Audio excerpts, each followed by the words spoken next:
हमारे YouTube channel में आपका स्वागत है।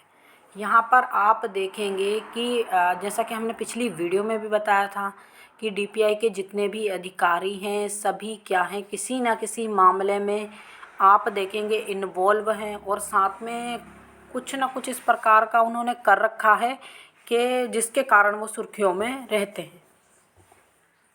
इसी कारण से उनका विधानसभा में मुद्दा उठा और विधानसभा में उनके इस पर चर्चा की गई। देखिए, यहाँ पर हमने आपको पिछली बार भी बताया था कि DPI के जितने भी अधिकारी हैं वो किसी न किसी मामले में लिप्त ही रहते हैं। दूसरी बात हमने यहाँ बताया था कि मैहर ज़िले में क्या हुआ था और किस प्रकार पूरे प्रदेश के ज़िलों की जांच की जा रही है। अब देखिए, एक जांच और निकल कर आ रही है। DPI अपर संचालक कामना आचार्य पर सवाल। देखिए, यहाँ पर जब DPI जो अपर संचालक हैं कामना आचार्य, उस वक्त ये क्या हुआ करती थी, DPI आयुक्त हुआ करती थी। तो इन्होंने क्या किया, मेरिट में जगह बनाने वाले शिक्षकों को छोड़कर, तो जानी यहाँ पर जब ये आयुक्त हुआ करती थी तब भर्ती कौन सी चली थी, 18 की, यानी कि चाहे वो वर्ग 1 की 18 की भर्ती हो या 2 की भर्ती हो और वर्ग 3 की 20 की भर्ती हो, ये तीनों भर्तियां इन्हीं के द्वारा संचालित, मतलब जो जिसमें प्रॉपर जो भी चीज़ें ज्वाइनिंग होती है, जो डॉक्यूमेंट्स वेरिफिकेशन या कोई भी काम हो, आप टोटल मिलाकर ज्वाइनिंग से संबंधित मान लीजिए सब काम होंगे तो पूरा ज्वाइनिंग पे आएगा आखिरी एंड। तो इनके द्वारा संचालित किए गए थे। तब ये शिल्पा गुप्ता आयुक्त नहीं थी, कामना आचार्य आयुक्त थी। इनके द्वारा वर्ग 1, वर्ग 2 और वर्ग 3 तीनों की भर्ती को संचालित किया गया, जिसमें इन्होंने क्या किया, मेरिट में जगह बनाने वाले शिक्षकों को छोड़कर, फिर से सुनिए, इनकी जांच निकल आई है। तो यहाँ पर देखिए, इन्होंने जो कमतर शिक्षक हैं, यानी जिनके नंबर कम थे, उनको इन्होंने पोस्टिंग दी है।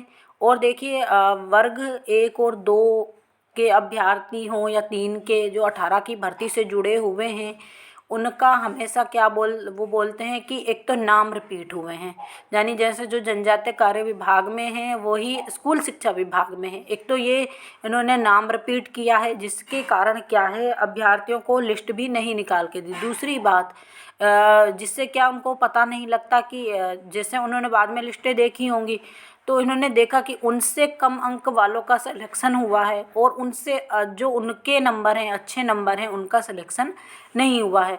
तो जानिए, ये कोई एक विसंगति नहीं थी, जानबूझकर किया गया, इसलिए नाम रिपीट सिस्टम रखा गया, जिससे क्या होगा, ये उनकी जो कम अंकों वाले अभ्यर्थियों को ज्वाइनिंग मिल सके और इस पर कोई ऑब्जेक्शन भी ना उठा सके।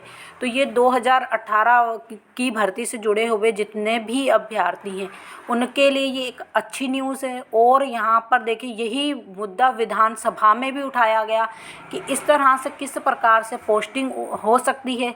तो अब देखिए, ये DPI जो अपर संचालक है उन पर ये कार्रवाई हो रही है और ये जांच होगी।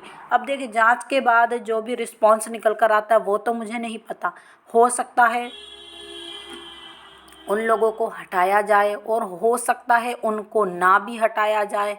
और क्योंकि देखिए, यहाँ पर अब ज्वाइनिंग हो चुकी है और इतने वर्ष भी बीत चुके हैं और रोजगार से संबंधित मामला है, तो हाई कोर्ट भी इस पर ज़्यादा स्पष्ट निर्णय नहीं देता है, क्योंकि ये रोजगार से संबंधित मामला है। जिसने जहाँ ज्वाइनिंग पकड़ ली उनको मिलती ही है।